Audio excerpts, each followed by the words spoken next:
자영업자분들은 영업을 어떻게 해야 될까요? 많은 자영업자분들이 잠도 줄여가면서 정말 열심히 일하시기 때문에 영업에 특별히 할애할 시간이 많지가 않습니다. 하지만 그렇다고 해서 손님이 오기만을 기다릴 수는 없잖아요. 그래서 여러분들께 오늘 돈도 적게 들고 노력도 적게 드는 자영업자분들을 위한 영업 방법을 제가 3가지 사례를 들어드릴 건데요. 첫 번째는 부동산 사례고요. 두 번째는 인테리어 업체 사례, 세 번째는 카페 사례입니다. 그래서 하나라도 연관이 있으신 분들은 영상 끝까지 지켜봐 주시면 감사하겠습니다. 첫 번째 사례는 부동산 사례인데요. 제가 직접 경험했던 겁니다. 얼마 전에 저희 우편함에 편지가 하나 와 있길래 뭐지 하고 봤는데 모르는 부동산에서 편지를 보내온 거예요. 아니 요즘에 누가 편지를 보내? 라는 생각도 있었지만은 이거 뭔가 느낌이 왔었어요. 저는 이제 세일즈에 대한 직업병이 발동할 때가 있거든요. 뜯어보니까 내용은 되게 간단했어요. 당연히 이제 명함 하나 들었겠죠.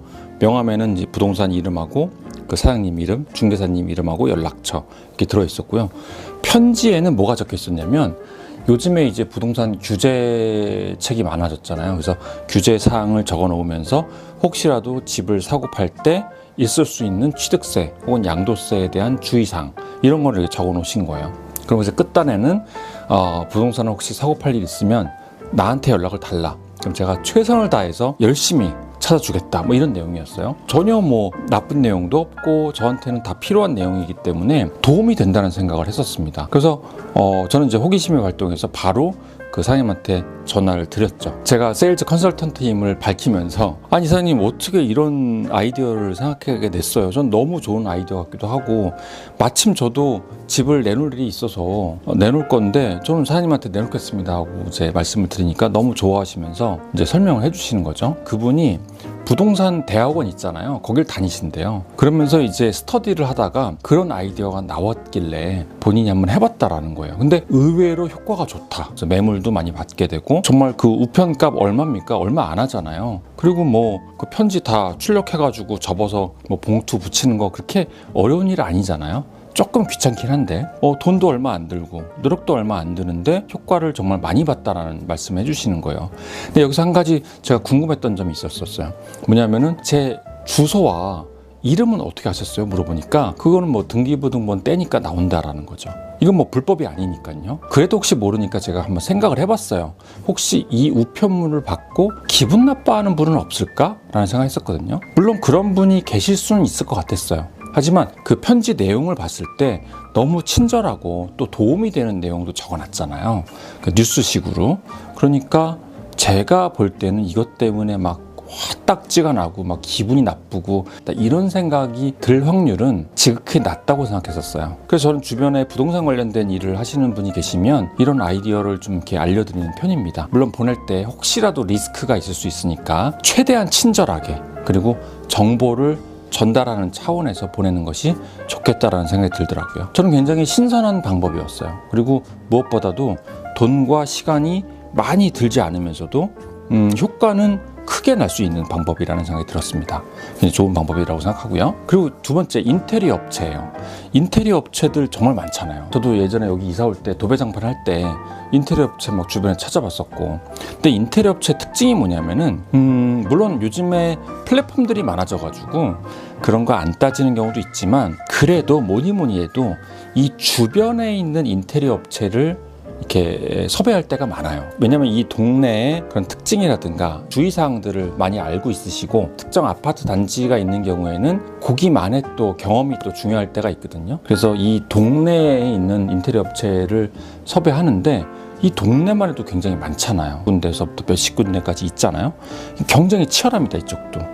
근데 영업하는 방법 되게 단순해요. 이것도 제가 직접 경험했던 겁니다. 어떤 인테리어 업체가 저희 집 문 앞에 전단지를 붙이고 가셨더라고요. 근데 전단지를 막연하게 붙인 게 아니라 중문 시공 얼마. 저희 집 아파트가 복도식 아파트라 가지고 이 중문 시공을 많이 하거든요. 저 아랫집도 옛날에 인사드리고 왔을 때 한 것 같더라고요. 그래서 중문 시공을 하는데 그 니즈가 있으니까 그 니즈에 따른 전단지를 붙이고 간 거예요. 물론 전단지 붙이는 것도 좀 원천적으로 봉쇄된 그런 아파트 단지도 있습니다. 이제 그런 경우에는 이제 관리사무소한테 얘기해서 광고비를 내고 집행하시는 경우도 있더라고요. 근데 그런 경우도 아파트에서 막 터무니없이 비싸게 부르진 않거든요. 적은 돈으로 충분히 할 수가 있고요. 저희 집처럼 이렇게 오픈된 아파트 같은 경우는 뭐 그냥 붙이면 되는 거고요. 참 이거는 발품이 좀 들어가지만 아파트 단지에 이렇게 전단지 붙이는 거는 사실 짧은 시간 내에 많은 그런 세대수를 커버할 수가 있잖아요. 그 전단지 값도 얼마 안 들고. 이것도 마찬가지로 시간과 노력이 그나마 적게 드는 방법이다. 그래서 굉장히 좋은 방법이라고 저는 생각을 합니다. 그리고 이 인테리어 업체분들이 뭐 중문시고만 하는 건 아니잖아요. 뭐 도배장판도 해야 되고 여러 가지 또 고칠 것들이 많잖아요. 특히 구축 아파트 같은 경우는 진짜 할 게 많거든요. 뭐 싱크대도 해야 되고 화장실도 해야 되고 베란다 샤시도 해야 되고요. 할 거 많습니다. 그 종목별로 전단지를 붙이는 게 좋고요. 전단지를 붙일 때도 금액을 적어 놓는 것도 굉장히 좋아요. 금액을 적을 때는 딱 하나만 하는 게 아니라 프라이싱의 기본이죠. 굿, 베터, 베스트. 그래서 비싼 거, 중간 가격, 그러면 싼 거 이런 식으로 3단으로 가격지를 하면은 대부분 이제 골디락스 효과라고 하죠. 가운데 상품을 가운데 가격을 선택한다는 거죠. 그런 식으로 구성하면은 뭐 금상첨화라고 할 수 있겠습니다. 자, 그 다음에 세 번째는 카페입니다. 카페 사례. 이것도 제가 얼마 전에 경험했던 거예요. 제가 얼마 전에 성수동에 있는 카페를 갔는데 커피가 맛있더라고요. 맛있는데 그 커피 줄 때 그 커피 받침 있잖아요. 잔 놓는 그 받침을 종이로 만들었더라고요. 근데 종이에 보니까 QR코드가 찍혀 있어요. 그래서 원두 구입은 여기서 이제 하라는 식으로 표시를 해놓은 거예요. 당연히 저도 이제 커피가 맛있었으니까 당연히 무의식적으로 카메라로 QR코드를 찍으니까 얘네들 그 온라인 몰로 넘어가더라고요. 저도 모르게 원두를 시켰어요. 이게 진짜 콜 투 액션 이론도 있는 거고 넛지 효과도 있는 거고 세일즈 포인트가 배울 점이 많았습니다. 그래서 참 별거 아닌 거지만 이런 식으로 업셀링을 해야 되거든요. 카페는 매출을 올릴 수 있는 방법이 되게 제한적이잖아요. 왜냐면 자리 장사하는 거기 때문에. 그래서 뭐 보통 카페에서 매출을 올리려면 자리를 넓히는 거는 한계가 있고, 그러니까 테이크아웃 손님을 늘려야 되는데 뭐 테이크아웃 손님을 늘리는 것도 사실 내가 뭐 강제할 수는 없는 거고, 그렇기 때문에 업셀링을 해야 되는데 업셀링은 이렇게 간단하게 QR코드로 하는 게 좋은 것 같아요. 보통 보면은 매장에다가 커피를 진열해 놓잖아요. 근데 뭐 그것도 나쁜 방법은 아닌데 사람 심리가 그런 것 같아요.